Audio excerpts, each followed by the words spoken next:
Hi, Mr. Alatorre. This is Joyce Kemble, and this is my informative speech for Hazard Community College. Have you ever thought about quitting smoking? Or perhaps you tried it once or twice. As you know, it's very hard to do. And smoking is an addiction, and it's a very hard habit to kick. As a smoker, I understand how hard it is to do. I've tried it many times without much success. So today, I have learned about, through my research, I have learned about 3 important factors that will be helpful in succeeding in quitting smoking. I have learned that understanding your addiction, planning to quit, and having a support system in play will be factors that will help you succeed in quitting smoking. So today I'm going to explain about those 3 factors. I'll begin with understanding your addiction.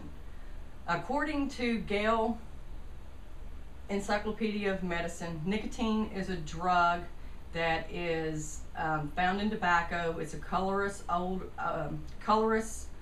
oily chemical that is found in tobacco, and it is what keeps people dependent upon smoking.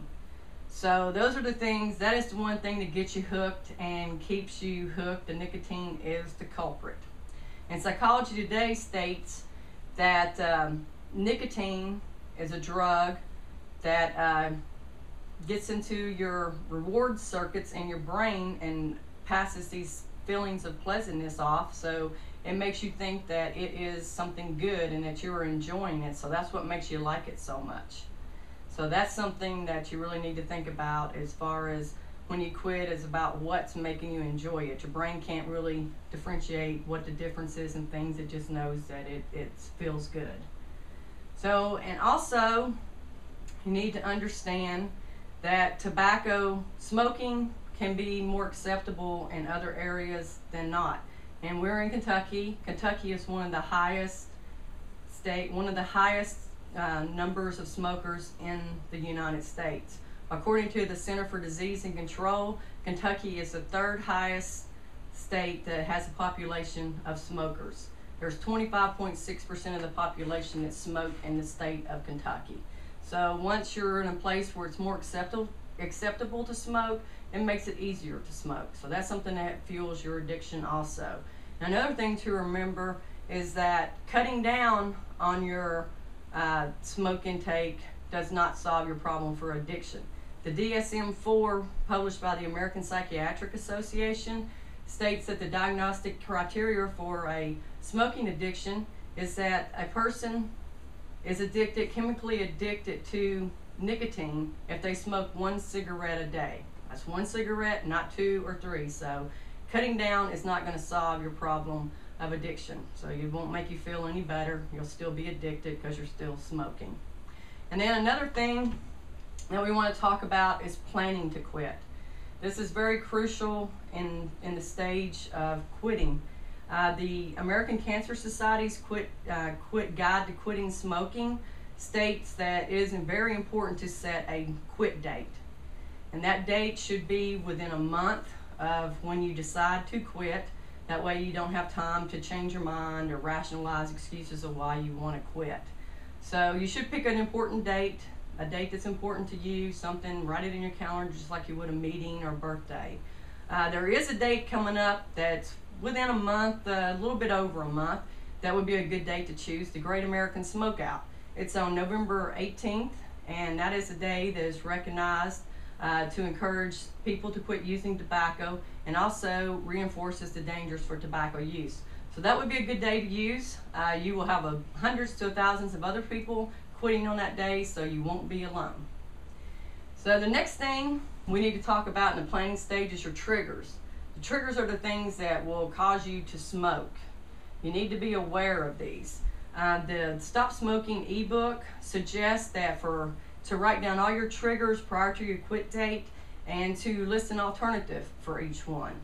This way you can have something to go to instead of a cigarette. For example, our triggers could be driving in the car, drinking coffee or alcoholic beverages, talking on the phone, boredom or stress. And as they suggest, if you list an alternative for each one of these situations, it will help you. For an example, if you get bored, you might want to get some exercise, go for a walk. Or if you're stressed out, you might want to use meditation or some other relaxation method instead of smoking. These things will help you in being prepared to deal with your addiction. Also, you need to be aware of the challenges, get creative, know what you're up against, and apply those things and make it easier for yourself. And finally, we're going to talk about the support system. It's very important to have a support system when you want to quit smoking, because you can have other people help you, hold you accountable for smoking, and then keeping you on your toes if you try to smoke. A good support system would be family, friends, or coworkers. You interact with them at all times, so they can always be there to help and support you.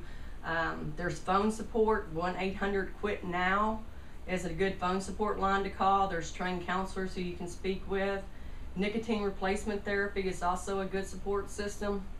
You can buy gum or patches at your local drugstore, but relatively inexpensive. You can also go to smoking cessation program in your community. I know Cooper Clayton is one of the programs, and you can check with your health department, or you can check on your local government website. They may have those listed on there where there are classes and times to attend, and sometimes they're offered for free. And another alternative is also speaking with your doctor. There are a few prescription drugs like Chantix or Wellbutrin that you can use to help with quitting smoking, but you will need to talk with your doctor about them, talk about the effects, side effects, and how to use them properly, because they are only available by prescription. So those are some things you can use to have for support as you quit smoking, and it's very important to have a support system. So now you have heard some of the most simple ways you can use to quit smoking. Specifically, you can use the understanding your addiction, you can use the planning to quit, and also having your support system in place. And these will all be factors that you can use to build a foundation to create freedom for yourself from cigarettes. And as we all know, we don't like to be quitters, but in this situation, being a quitter would be an ideal situation, and it would be good to be a quitter from tobacco. Thank you.